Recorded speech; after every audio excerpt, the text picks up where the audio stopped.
Auzubillahi minash-shaytanir-rajim. Bismillahir-rahmanir-rahim. Hamdulillahi rabbil alamin. Hamdulillahi rabbil alamin. Summa salatu wassalamu ala rasulillah. Nous rendons grâce à Dieu, Seigneur du monde, créateur des cieux et de la terre, maître du jour dernier. C'est lui que nous adorons et c'est vers lui que sera notre retour. Que sa paix et sa miséricorde se déversent en abondance sur le sceau des messagers, le prophète Mohammed sallallahu alayhi wa sallam, sur sa sainte famille, ses valeureux compagnons, ainsi que sur toutes celles et tous ceux qui, comme vous et moi, leur ont emboîté les pas jusqu'au jour de la rétribution. Vous qui nous suivez, merci de votre fidélité à cette émission spéciale Diamant Béonéré, une émission voulue par le CCIB, le Centre culturel islamique du Burkina, et bien sûr l'Union des religieux et coutumiers du Burkina pour la santé et le développement. Ensemble, nous sommes convaincus que la paix est possible et cette émission pour contribuer à la promotion de la paix, au vivre ensemble et à la cohésion sociale dans notre cher pays, le Burkina Faso. Pour ce nouveau numéro de votre émission Diamant Béonéré, je reçois avec beaucoup de plaisir Imam El Hadj Dr Inoussa Compaoré. Imam, salam alaikum wa rahmatullahi wa barakatuh. Wa alaikum salam wa rahmatullahi wa barakatuh. Merci à vous de nous accorder cet entretien. Bienvenue sur le plateau de cette émission. Alhamdulillah, le plaisir est également partagé. D'accord. Alors, avec vous, aujourd'hui, nous allons parler de la femme en islam, droits, devoirs et autonomisation socio-économique. Déjà, ce thème, qu'est-ce que ça soulève en vous déjà comme motivation pour en parler?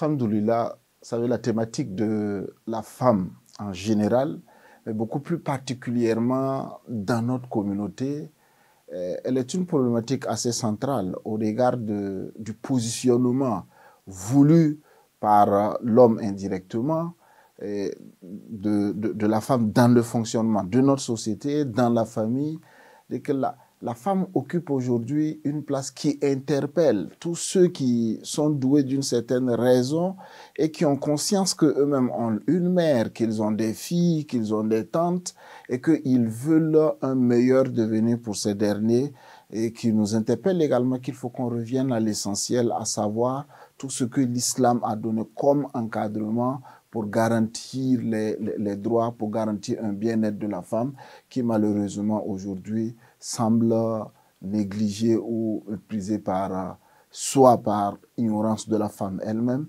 mais également par la gente masculine. On en parle tout au long de cette émission. Encore une fois de plus, merci de votre disponibilité. Alors, quels sont les droits fondamentaux de la femme en islam?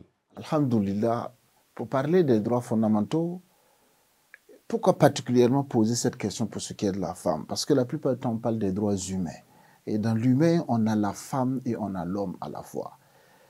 On pose la question spécifique liée à la femme parce que le problème s'est véritablement posé à leur niveau. Même avant l'avènement de la prophétie de Mohammed, vous voyez qu'il y a des hommes qui ont même enterré leur enfant vivant juste simplement parce que c'est une fille. Juste parce que c'est une fille, ils ont enterré. Et le fait d'avoir un enfant qui soit une fille, c'est à la fois une honte pour soi, c'est une honte pour sa famille. Beaucoup ont tué leurs propres enfants pour ça. Et pour ne pas qu'une question de remuer, mais regardez par exemple un qui enterre, qui met son enfant dans le trou et la petite nettoie la poussière sur la barbe du papa, mais cela n'a pas empêché le papa à enterrer vivant cet enfant. Ça fait qu'on est obligé de se poser la question. Est-ce que, parce que la femme, elle a droit à la vie, alors qu'elle a entièrement droit à la vie, et ça c'est le minimum des droits en tant que droit humain qui doit être consacré à la femme. Donc la femme a pleinement droit à la vie, comme l'homme a droit à la vie.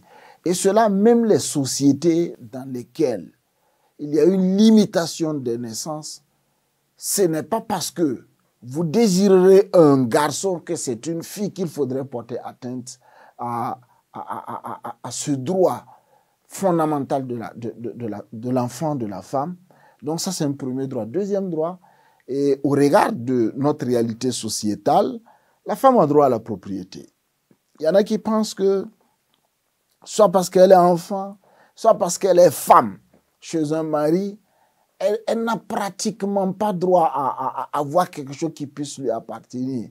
Donc, il y a même un adage qui dit que la poule et tout ce que la poule a à l'intérieur d'elle appartient à son propriétaire. Pour dire que la femme et tout ce que la femme possède appartient d'une manière ou d'une autre à son mari quand elle est mariée, ou à son père quand elle est sous la tutelle de son père, ou encore à son frère si le père n'est plus et qu'elle n'est pas encore mariée. Et pourtant, non, ce n'est pas vrai. Quand vous regardez la lecture, vous faites lecture du Coran, quand Allah subhanahu wa ta'ala parle par exemple de ceux qui font l'aumône et de celles qui font l'aumône, ça veut dire que la femme a un patrimoine pour pouvoir faire l'aumône, parce qu'on a beau aimer, on ne peut pas donner ce qu'on n'en a pas. Donc ce droit est un droit également qui est reconnu à la femme d'avoir une propriété propre à elle et un patrimoine distinct du patrimoine et de son père et de ses frères et distinct du patrimoine de son mari et qu'elle gère en pleine propriété. Donc, pour dire qu'en réalité, la femme a droit à l'ensemble des droits fondamentaux dont l'homme peut en bénéficier. Comme par exemple l'éducation, le travail. Également, c'est un véritable problème qui se pose, le droit à l'éducation. Mais je pense que nos États, nos gouvernants, depuis un certain temps, ont pris conscience de cette réalité avec des mesures de discrimination positives à l'égard de la jeune fille pour permettre à ces dernières de pouvoir avancer dans leur éducation. Mais le problème s'est toujours posé, même souvent, même dans nos familles. Dans nos familles où on a des parents qui privilégient l'éducation, qui investissent beaucoup plus dans l'éducation de leurs garçons par rapport à leurs filles, parce que se disant que, quoi qu'il en soit, c'est lui qui sera mon héritier. Quoi qu'il en soit, c'est lui qui portera la famille. Alors que non, ce n'est pas la réalité. Et le prophète alayhi salatu wassalam lui-même aura dit que s'il lui était permis, s'il lui était autorisé de faire une discrimination entre les enfants, il aurait privilégié la jeune fille. C'est parce que c'est interdit. Et encore une fois, il était assis en ensemble avec ses compagnons, il leur a dit que celui à qui Allah a donné grâce d'avoir 3 filles et qui les éduque de manière convenable jusqu'à ce qu'ils grandissent, il sera avec moi dans le paradis, comme ça, en indiquant ses 2 doigts. Il y a un compagnon qui vient de lui demander que, mais si tu n'as que 2 filles, il dit c'est pareil, tu seras avec moi comme ça. Et un autre se levait et demandait, et si tu n'as qu'une seule fille? Il dit, si tu agis ainsi, tu seras également avec moi de cette même manière. Là aussi, on voit en avant cette question d'éducation convenable qu'il faut donner à la fille. C'est pour dire qu'en réalité, la question est essentielle. Et le prophète très tôt a pris conscience de la discrimination que la société déjà mettait en œuvre en place par rapport à la femme. Et aujourd'hui, même dans nos sociétés, ça s'observe très, très vite. Mais comme dit, il y a eu un certain nombre de mesures. Le problème demeure toujours dans nos propres familles.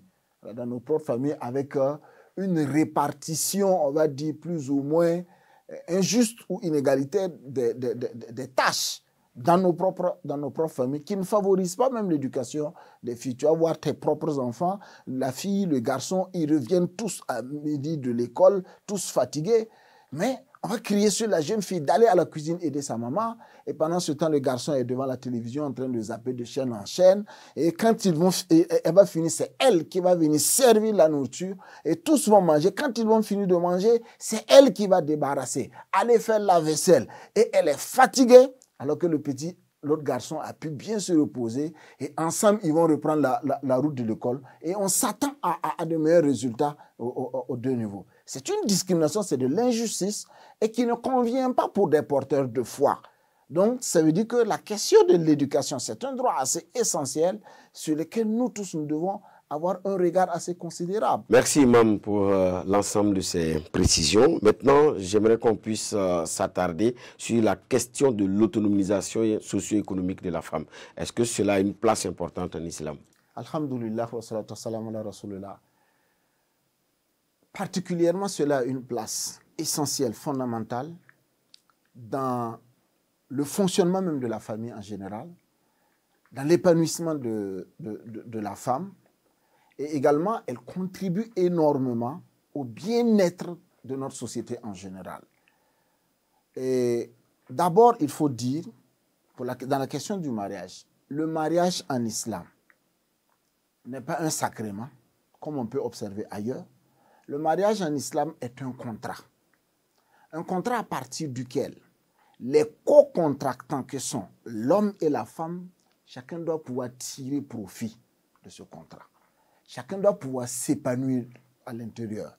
Mais on a comme l'impression au regard de notre société que le mariage devient un élément par lequel oublie-toi et viens m'aider à me réaliser. Et pourtant non. Ce sont deux projets de vie qui se sont croisés avec des concessions de part et d'autre pour créer un autre projet qui est le projet commun de famille, mais qui n'anéantit pas ou qui n'éclipse pas les projets individuels. Donc, on a trois projets indirectement qui cohabitent, mais par lesquels chacun doit pouvoir se réaliser et la famille surtout également doit être mise en exergue pour pouvoir se réaliser.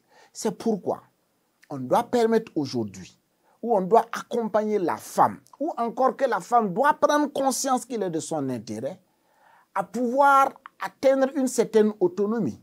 D'abord sous l'angle économique, spirituel, pour ne pas être dépendante, spirituelle, sous l'angle matériel, la femme doit pouvoir avoir une certaine autonomie. Prenez l'exemple de Khadija, la femme, l'épouse du prophète alayhi salatu wassalam. Tout ce que son patrimoine a pu apporter comme bien à l'islam en général, ou encore dans la mission de manière spécifique du prophète alayhi salatu wassalam. Malheureusement, quand on revient à notre société, on a comme l'impression qu'il y en a qui pensent que la stabilité de leur famille est liée au niveau de pauvreté de leur femme ou encore de l'inculture de la femme. Il y en a qui ont peur que la femme soit cultivée. Plus elle est cultivée, mieux elle est éduquée. Ils ont peur de ne pas pouvoir trouver une certaine stabilité parce qu'eux, ils veulent dominer. Ou encore, il y en a qui pensent que quand la femme a les moyens, non, elle devient autre chose, elle devient arrogante. Alors que non, la réalité, c'est quoi? La réalité est que chacun a un rôle. Tout est reparti. J'ai changé une fois, j'ai dit, en réalité, si vous regardez le modèle dans lequel notre société est construite, aujourd'hui, si tu meurs, nous, notre communauté n'est pas encore arrivée à construire un modèle adéquat, à prendre en charge de manière durable des veuves et des orphelins. C'est à l'occasion de Ramadan, quelques sacs de riz, on vient te donner, même une bonne école même, il sera difficile que les enfants que tu laisses là puissent pouvoir les fréquenter. Ça veut dire quoi? Ça veut dire qu'en réalité, il faut prendre conscience que l'homme est un partenaire de la femme qui également est un partenaire de l'homme avec des rôles bien distincts, avec des droits et des devoirs bien distincts et qui permet à la femme, même en cas de défaillance du système, c'est-à-dire que lorsque le mari n'est plus, que la famille n'assume pas ses responsabilités comme on le voit bien dans notre société, la femme peut très bien prendre le relais, bien éduquer ses enfants, bien s'occuper de ses enfants, assurer les besoins de ses enfants. Ça, c'est un minimum. Plutôt que de laisser la femme, même pour payer sa serviette hygiénique, on a comme l'impression qu'il faut que je sois là, parce que ça me donne un certain pouvoir, qu'elle vienne même demander ce minimum-là. Du savon, il faut qu'elle soit là. Ok, ça c'est tout autre. Mais moi j'ai un élément assez essentiel sur lequel j'aimerais revenir. Ça commence par l'éducation de nos filles. Regardez le comportement de nos jeunes filles. Même en tant qu'élèves, quand ils sont à la récréation, peut-être que la jeune fille a 1000 francs dans sa poche. Le jeune garçon a 500 francs dans sa poche. Tu ne sais pas par quelle éducation, mais elle s'attend à ce que ce qu'ils vont payer à la récréation là vienne des 500 francs du jeune garçon. Et ça, c'est une forme de dépendance que nos jeunes filles la cultivent pendant même qu'elle est petite et elle se lève avec ça qui les met sous cette dépendance et qui ne leur permet pas un certain épanouissement de sorte à chercher pour elles-mêmes. Donc, elles sont là sous la dépendance, même en tant que jeune fille. Ou tu prends un engagement avec une jeune soeur que tu veux marier, elle s'attend à ce que tout dépende de toi. Sans aucun lien même déjà de mariage. C'est-à-dire qu'on a éduqué nos jeunes filles là. Je ne sais pas comment ça s'est passé, mais la dépendance matérielle, la dépendance même spirituelle. Il faudrait que tu viennes lui dire qu'il est l'heure de la prière, qu'elle prenne conscience en ce moment qu'il est l'heure de la prière. Est-ce que tu as rattrapé ton jeûne? Qu'elle prenne conscience. Non, ça ne doit pas être comme ça en réalité. Mais Imam, est-ce que ce n'est pas aussi parce que c'est difficile d'être autonome? Oui, certes, c'est difficile, mais est-ce que c'est impossible? Puisqu'on a beaucoup de cas. On a beaucoup de cas par lesquels les femmes ont apporté énormément. Est-ce que vous avez des exemples concrets à partager avec Je vous citais par exemple le cas, on va dire que c'est assez lointain, mais je vous citais par exemple le cas de Khadija, qui a tellement accompagné le prophète alayhi salatu wassalam, avec tout ce qu'elle avait. Et je vous citais par exemple, quand on regardait le prophète alayhi salatu wassalam qui dit, prenez la moitié de ma science avec cette dame-là, en indiquant Aisha radiallahu anha. La moitié de tout ce que le prophète a donné comme science, il indique une femme. Mais aujourd'hui, alors que le prophète indique la femme, nous on veut éclipser la femme. Ou encore, regardez par exemple au temps de Omar ibn Khattab, qui nomme une femme à la tête du marché de Médine pour diriger tout le marché, alors qu'il y avait des commerçants qui étaient là. La femme qui va réglementer, qui va gérer le marché. Entre guillemets, c'est comme dit ministre de l'économie et des finances, en ce moment de la ville, de la cité de Médine.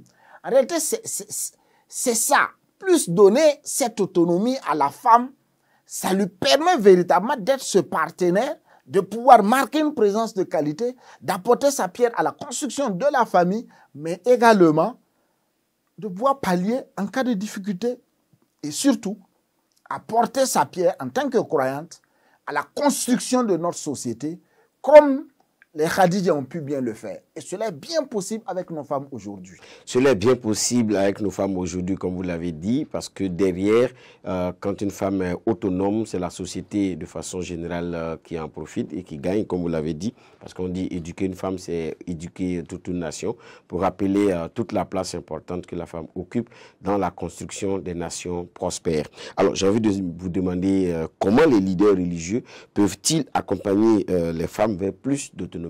Alhamdulillah, c'est d'abord de prendre conscience que nous avons des filles, que nous avons des mères, et qu'on ne souhaite pas les voir dans une forme de maltraitance, de souffrance. Et pour cela, on doit mettre en œuvre les moyens nécessaires. Regardez un phénomène, on se demande pourquoi, un phénomène que nous vivons, qui est assez récurrent dans nos sociétés, les mariages précoces. L'enfant n'a que 12 ans, l'enfant n'a que 13 ans, et on l'emmène dans un lien de mariage. Une année après, tu vois un enfant qui a un enfant. Se pose alors le problème de l'éducation. Quelqu'un dont le processus d'éducation n'a pas été conduit à terme et qui se retrouve à être éducateur ou éducatrice. C'est un véritable problème. Donc, la question de... Le souci, par exemple, que les parents posent là, c'est quoi? C'est l'encadrement de la gestion sexuelle des enfants pour éviter les dérives qu'ils amènent très tôt les enfants. Non, on doit pouvoir continuer le processus de l'éducation et puis permettre aux enfants d'atteindre une certaine maturité, de prendre conscience du sens véritable de la famille.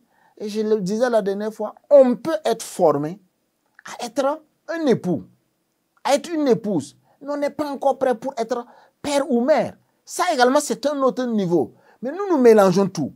D'abord, on ne prépare pas les gens à être époux ou épouse. Encore moins, on ne les prépare pas à être père ou mère. C'est d'autres niveaux de responsabilité. Et je pense qu'il faut que les responsables religieux prennent conscience que la famille, c'est la base véritablement du bien-être de notre communauté islamique en général, mais aussi de notre communauté nationale et en général. Il faut dire qu'on doit prendre conscience de ça et préparer tout le processus de formation, d'éducation pour mieux accompagner et permettre aux gens d'atteindre une certaine maturité pour comprendre véritablement le sens de la famille avant de pouvoir véritablement s'y engager. Merci pour cette insistance sur la prise de conscience parce que, comme l'a dit quelqu'un, la prise de conscience est comme une lumière qui fait briller tous les objets sur lesquels donc cette prise de conscience-là s'oriente. Donc, en tout cas, merci, Imam, pour ce rappel qui profite aux croyants, qu'on puisse prendre conscience de nos réalités et apporter des réponses comme il se doit.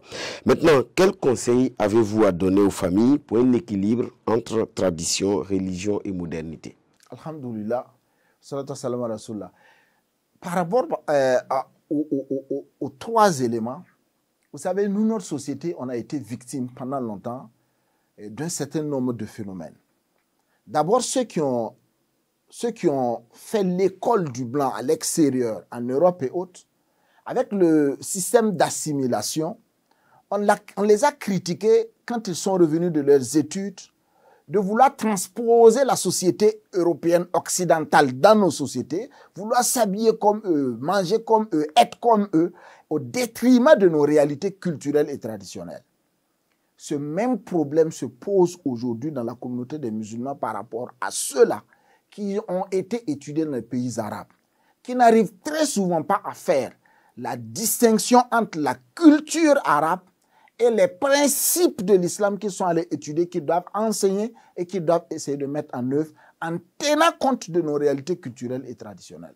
Et ça, c'est un autre problème que l'on a, qui fait que le bon musulman, aujourd'hui, pour bon nombre de personnes, c'est celui-là qui ressemble le plus possible à l'arabe, alors que ça n'a rien à voir. L'islam enseigne des principes.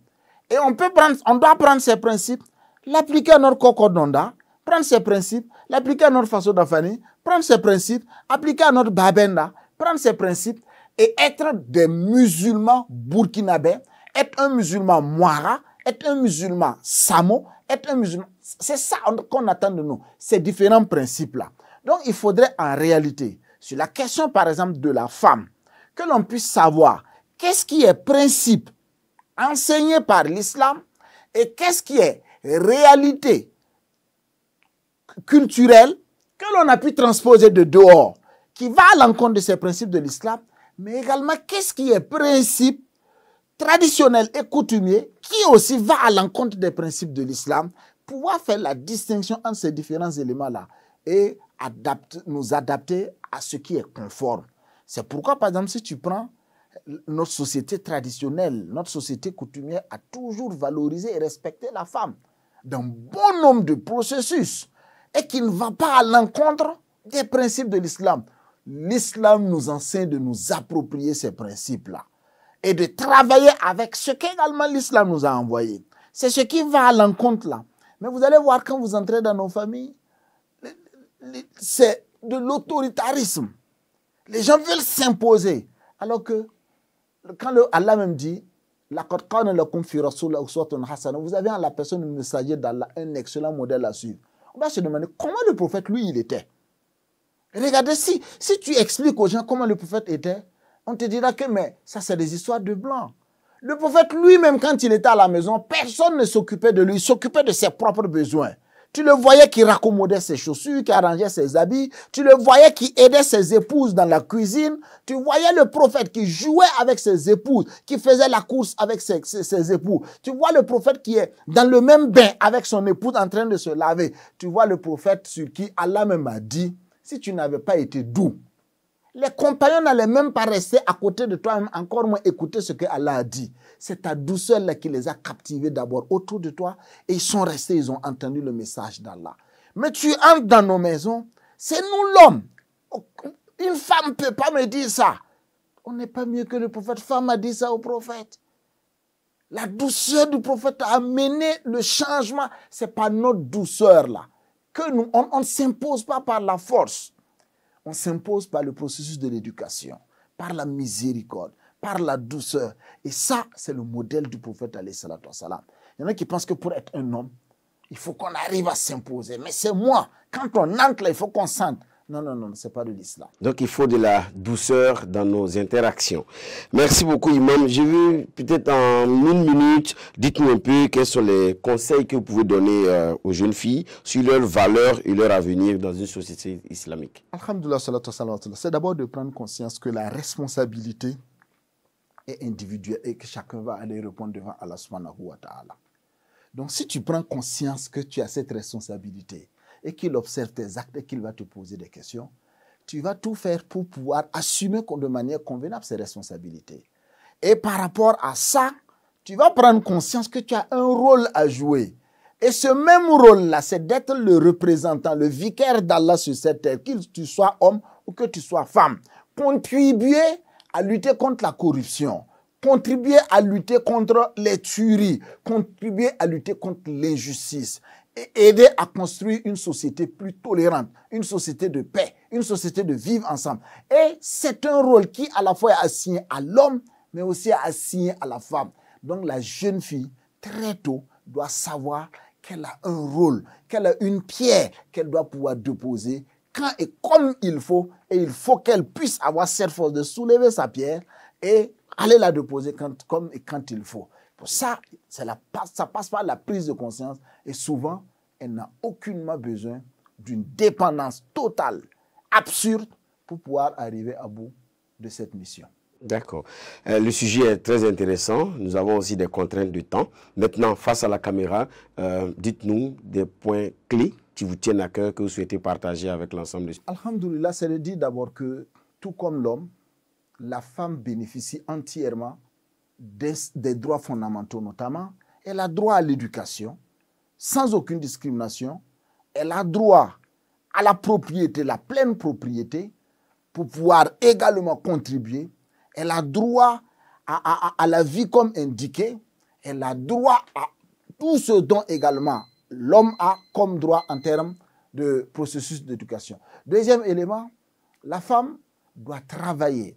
Et même les hommes doivent travailler à les accompagner, à avoir une autonomie, pas une séparation, pas une indépendance qui crée une scission, mais avoir une certaine autonomie au plan spirituel, au plan matériel, au plan économique, au plan politique également, pour pouvoir occuper la place qui également est la leur. Et pour cela, il faudrait que nous, dans notre communauté, nous puissions prendre conscience qu'il y a un certain nombre d'obstacles. Souvent, nous pensons bien faire, mais nous contribuons à la fois ces mêmes obstacles-là qui empêchent l'épanouissement de nos filles, de nos femmes. Donc, agissons utiles pour l'épanouissement de nos femmes, de nos sœurs. Merci à vous, Imam Komporé, pour ces éléments de précision. Diama Béonéré pour ce numéro est à sa fin. Et l'objectif, c'est de promouvoir une meilleure compréhension des droits des femmes en islam et encourager leur autonomisation dans le respect des valeurs religieuses. Merci d'avoir été des nôtres. Nous avons parlé des droits et devoirs et l'autonomisation socio-économique de la femme. Merci d'avoir été en notre compagnie. On se donne rendez-vous pour un prochain numéro. Diama Béonéré, une initiative du Centre culturel islamique du Burkina avec l'accompagnement de l'Union des religieux et coutumiers du Burkina pour la santé et le développement. Ensemble, contribuons à bâtir un Burkina Faso de paix, de cohésion sociale et de vivre ensemble. En attendant le prochain rendez-vous, je vous souhaite le meilleur. Assalamu alaikum wa rahmatullahi ta'ala wa barakatuh.